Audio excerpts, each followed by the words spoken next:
Capacitance of spherical capacitor निकालना और capacitance of spherical capacitor and parallel plate capacitor का capacitance कैसे निकालेंगे। तो मान लो ये एक स्फीयर है,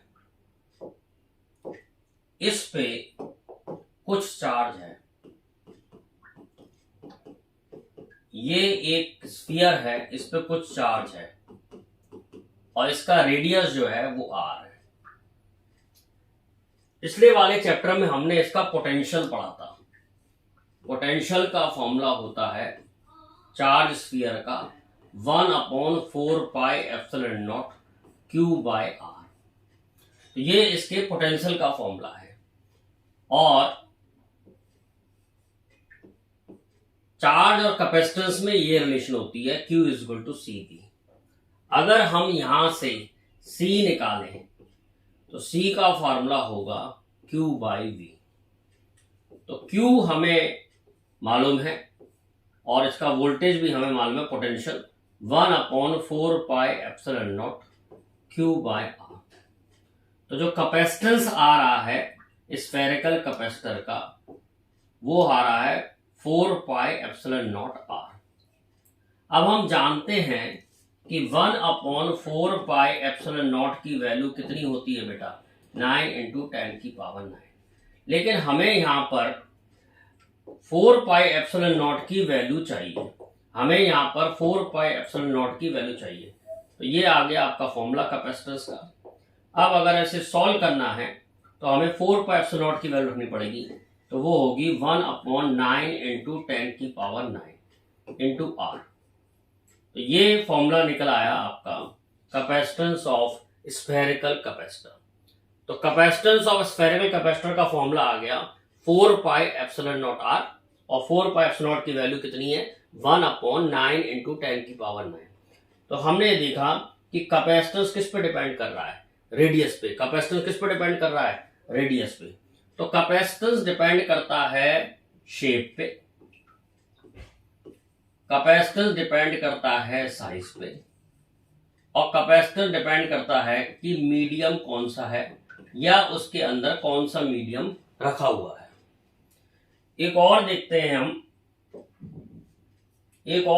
हम capacitance of parallel plate capacitor. Capacitance of parallel plate capacitor.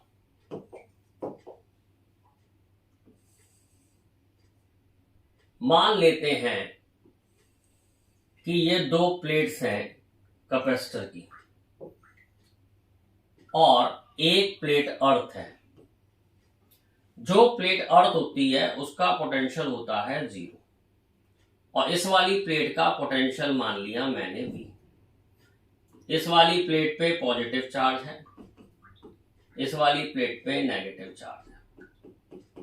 अब हमें बताना है कि इस पैरेलल प्लेट कैपेसिटर का कितना कैपेसिटेंस होगा। तो कैपेसिटेंस निकालने के लिए मेरे को इलेक्ट्रिक फील्ड पता होनी चाहिए। तो आपने गॉस लॉ में सीखा था, अगर एक पॉजिटिव प्लेट होती है, एक नेगेटिव प्लेट होती है, तो इलेक्ट्रिक फील्ड होती है, एक प्लेट की होगी σ/2ε0 और दूसरी प्लेट की भी हो गई σ/2ε0। तो टोटल इलेक्ट्रिक फील्ड हो गई σ/ε0। तो प्लेटों के बीच में जो इलेक्ट्रिक फील्ड है वो है σ/ε0।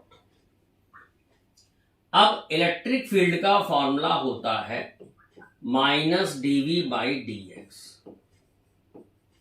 तो पोटेंशियल डिफरेंस को हम लिख सकते हैं -EdX। अगर इसके साइन को ना देखें, वेक्टर को ना देखें, तो इन दोनों प्लेट के बीच में अगर डिस्टेंस d है, इनका पोटेंशियल डिफरेंस, इसका पोटेंशियल V है, इसका पोटेंशियल 0 है, तो पोटेंशियल डिफरेंस है V और इलेक्ट्रिक फील्ड है E। हम इसमें वेक्टर नहीं ले रहे हैं और डिस्टेंस जो है वो है d।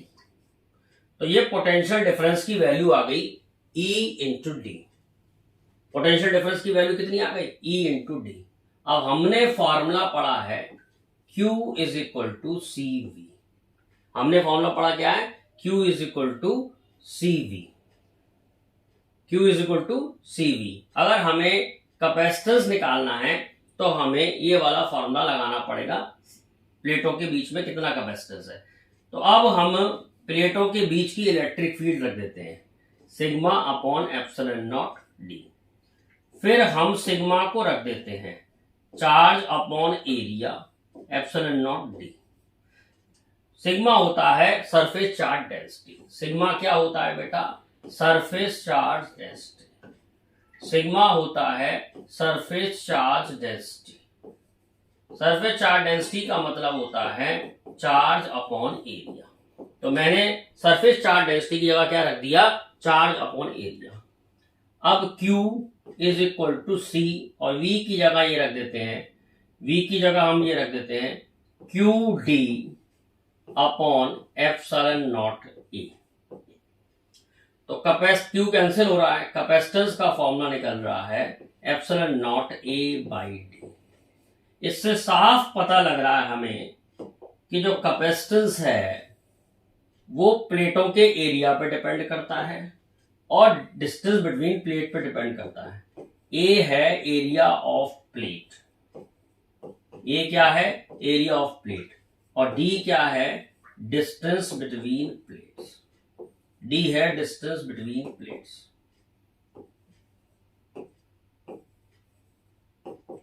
तो सिंपल सा डेरिवेशन है, इंपॉर्टेंट डेरिवेशन है, आपको ये लर्न करना है। अब देखिए एक और डेरिवेशन करते हैं,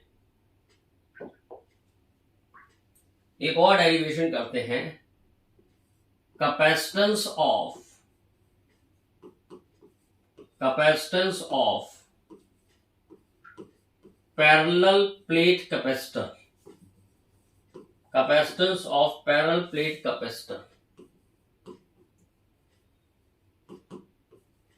filled with dielectric।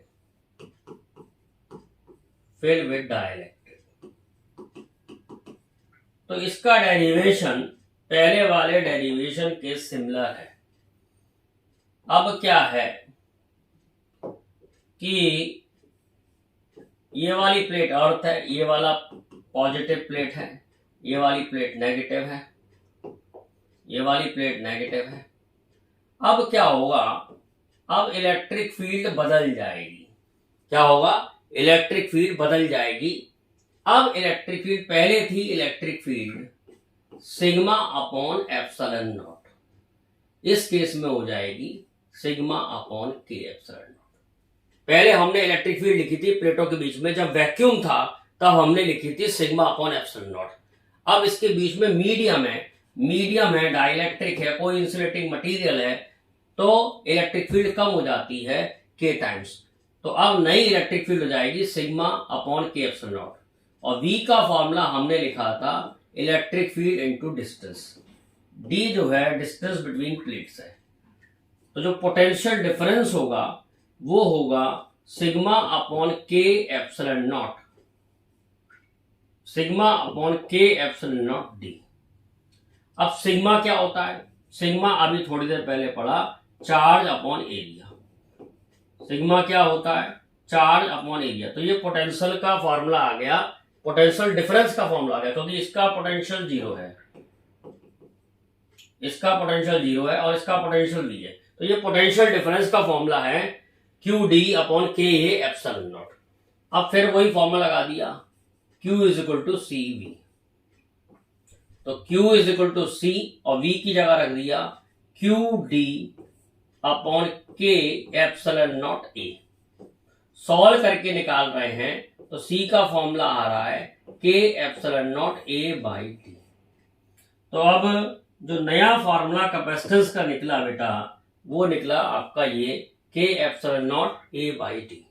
इससे साफ पता लग रहा है कि जो कैपेसिटेंस है वो प्लेट के एरिया पर डिपेंड करता है, डिस्टेंस बिटवीन प्लेट्स पर डिपेंड करता है, और कौन सा मीडियम उसके अंदर भरा हुआ है इस पर डिपेंड करता है।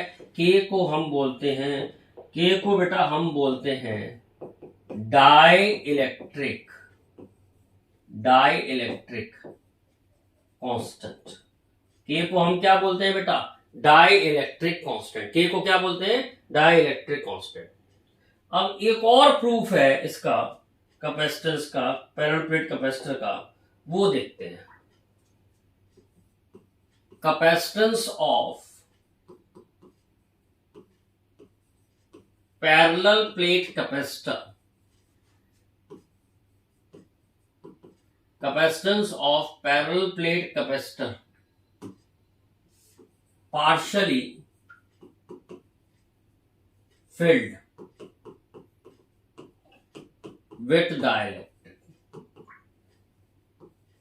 पहले वाले केस में पूरा डाइलेक्ट्रिक से भरा हुआ था, लेकिन अब जो केस है उसमें डाइलेक्ट्रिक जो है वो पार्शियली है। तो ये दो प्लेट्स हैं, ये दो आपकी प्लेट्स हैं। एक प्लेट पे पॉजिटिव चार्ज है, एक प्लेट पे नेगेटिव चार्ज है। दोनों प्लेटों के बीच की डिस्टेंस डी है, और जो मीडियम भरा है वो पूरे में नहीं भरा है। जो मीडियम है उसकी थिकनेस टी है। अब कैसे निकालेंगे? अब कैसे निकालेंगे बच्चों? जब मीडियम पूरा नहीं भरा है, तो अब बेटा दो तरह की इलेक्ट्रिक फील्ड हो गई।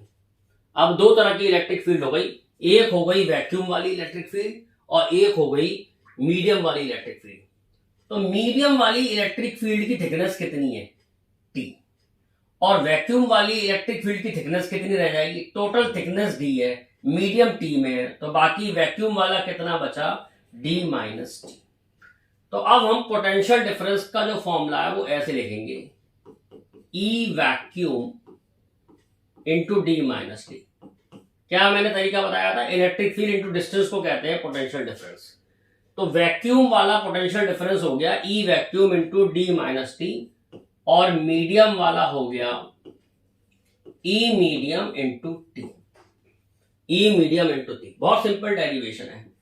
अब इलेक्ट्रिक फील्ड वैक्यूम में कितनी होती है? Sigma upon epsilon not.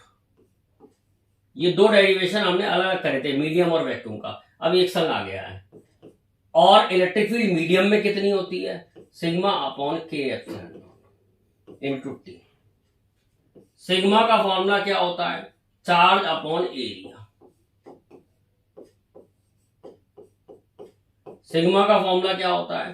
Charge upon area. तो इस तरीके से हमने पोटेंशियल डिफरेंस निकाल लिया जब पार्शियली भरा है वैक्यूम से, जब ये पार्शियली भरा है मीडियम से। अब हमें कैपेसिटेंस निकालने के लिए फॉर्मूला लगाना पड़ेगा Q बाई V। तो Q और V में से मैं कुछ कॉमन ले रहा हूं। V में से कॉमन आ रहा है Q upon epsilon not A। यहां बचेगा D माइनस टी और यहां बचेगा T बाई के वही डाइलेक्ट्रिक कांस्टेंट है। Q और Q कैंसिल हो जाएगा, कैपेसिटेंस का फॉर्मूला आ जाएगा epsilon not A upon D minus T plus T by के। इस तरीके से हम कैपेसिटेंस निकाल सकते हैं partially filled with dielectric. Partially filled with dielectric, partially filled with dielectric. इस तरीके से हम फॉर्मूला निकाल सकते हैं पार्शियली फिल्ड विद डाइलेक्ट्रिक का। तो ये फॉर्मूला इंपॉर्टेंट है, पार्शियली फिल्ड विद डाइलेक्ट्रिक। तो ये फॉर्मूला निकला लास्ट में epsilon not A D minus T plus T by के।